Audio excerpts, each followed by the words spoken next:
नमस्कार दोस्तों, आज का टॉपिक बड़ा ही सीरियस होने वाला है, तो ध्यान देना।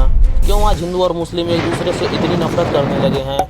क्यों इन दोनों धर्मों के बीच में कुछ न कुछ विवाद चलता ही रहता है? आज भारत में लगभग 80% हिंदू है, 14% मुस्लिम, लगभग 2.5% क्रिश्चियन है और लगभग 2% के करीब सिख हैं। बाकी अन्य रिलीजन के लोग हैं। हाल ही में आई मूवी छावा ने बॉक्स ऑफिस पर धमाल मचाया है, जो कि मराठा साम्राज्य के द्वितीय छत्रपति राजा संभाजी के जीवन पर आधारित है, जिसमें संभाजी महाराज के शौर्य को दिखाया गया है। संभाजी महाराज शिवाजी महाराज के सबसे बड़े पुत्र थे। इसके अलावा शिवाजी महाराज के 3 और पुत्र थे, जिनका नाम राजाराम, संभाजी और संभाजी द्वितीय था। शिवाजी महाराज के बड़े पुत्र होने के नाते शिवाजी की मृत्यु के बाद मराठा साम्राज्य के अगले छत्रपति संभाजी महाराज को बनाया जाता है। संभाजी महाराज ने जुलाई 1680 से मार्च 1689 तक शासन किया और ऐसा माना जाता है इतने कम शासनकाल में भी उन्होंने 210 युद्ध लड़े और प्रमुख बातें है कि उनकी सेना ने सभी युद्धों में विजय प्राप्त की। मूवी में दिखाया गया है कि औरंगजेब ने संभाजी महाराज को धोखे से पकड़कर उन्हें इस्लाम कबूल करने को कहता है, लेकिन संभाजी महाराज ने इस्लाम धर्म अपनाने से साफ इनकार कर दिया। औरंगजेब ने उन्हें इस्लाम धर्म अपनाने के लिए कई तरह की यातनाएं दी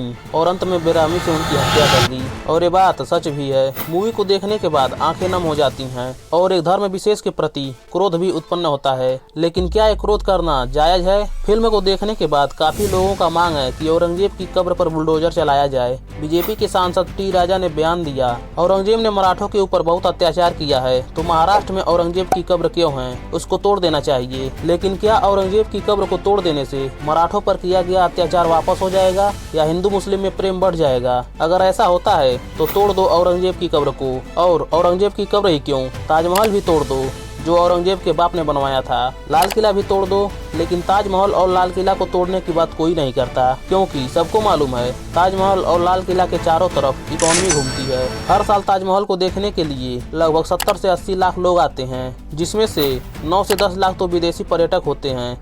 इसलिए ताजमहल को तोड़ने की बात कोई नहीं करता, बल्कि महाराष्ट्र के औरंगाबाद से करीब 25 किलोमीटर दूर खुलदाबाद शहर में स्थित औरंगजेब के इस छोटे से कब्र को तोड़ने की राजनीतिक बात होती है। ऐसा माना जाता है कि मिट्टी से बने इस साधारण से मकबरे को 14 रुपए 12 आने में बनाया गया था, जो कि औरंगजेब ने खुद टोपी बुनकर कमाया था और उसकी इच्छा थी कि मकबरे को साधारण गरीबों के जैसा बनाया जाए, जो कि देखने से ही मालूम पड़ता है। इसकी देखरेख पीढ़ियों से एक मुस्लिम परिवार करता है और यहाँ पर जो पर्यटक आते हैं उनको गाइड करता है। अगर पर्यटक औरंगजेब की मजार पर जाते हैं तो उस एक व्यक्ति का तो रोजगार पक्का है जो उसको गाइड करता है, यानी उस मजार की वजह से एक मुस्लिम परिवार में 2 पैसे आते हैं। तो सदियों पुराने किसी द्वेष के कारण आज वर्तमान में मजार को तोड़कर किसी से उसका रोजगार क्यों छीना जाए? औरंगजेब के बारे में ऐसा कहा जाता है कि उसने अपने पिता को कारागार में डाल दिया था और अपने भाइयों की हत्या करके वह राजा बना था। औरंगजेब ने भारत में कई हिंदू मंदिरों को नष्ट करवाया था। अब्राहम एराली के मुताबिक औरंगजेब ने 1670 में उज्जैन के आसपास के सभी मंदिरों को नष्ट करवा दिया था। आमतौर पर यह भी माना जाता है कि औरंगजेब ने काशी विश्वनाथ मंदिर को ध्वस्त करा दिया था और वहाँ पर एक मस्जिद बनवाई थी, जो कि मस्जिद की दीवारों को देखने से ही मालूम पड़ता है कि वहाँ पर कोई पुराना हिंदू मंदिर था और उसकी छत को गिराकर गुम्बद लगा दिया गया है। उसको जरूर तोड़कर मंदिर बनवाना चाहिए, जिस पर योगी सरकार काम भी कर रही है। अच्छी बात है। और इन सबके विपरीत हमें ये भी सुनने को मिलता है कि औरंगजेब ने कई मंदिरों को बनवाने के लिए मदद भी की है। असम की party all India United democratic front के विधायक अमीनुल इस्लाम ने एक नया ही दावा किया है। इतिहास से अलग एक नया दावा करते हुए अमीनुल इस्लाम ने कहा कि औरंगजेब ने 400 मंदिरों के लिए जमीनें दान की थी। इनमें से ही एक मंदिर गुवाहाटी का प्रसिद्ध कामाख्या देवी मंदिर भी है। यकीन करना मुश्किल है, जो व्यक्ति एक तरफ मंदिरों को तोड़ रहा था, वहीं आकर कोई कहता है कि उसने 400 मंदिरें बनवाई हैं, तो आश्चर्य तो होगा ही। खैर, वास्तविकता जो भी हो, हमें ये समझना होगा, यदि हम धर्म और जात के नाम पर लड़ते हैं तो सताया वही जाएगा जो कमजोर होगा। अगर 15 मिनट के लिए पुलिस हटाने की बात करते हो तो वही हिंदू और मुस्लिम मारा जाएगा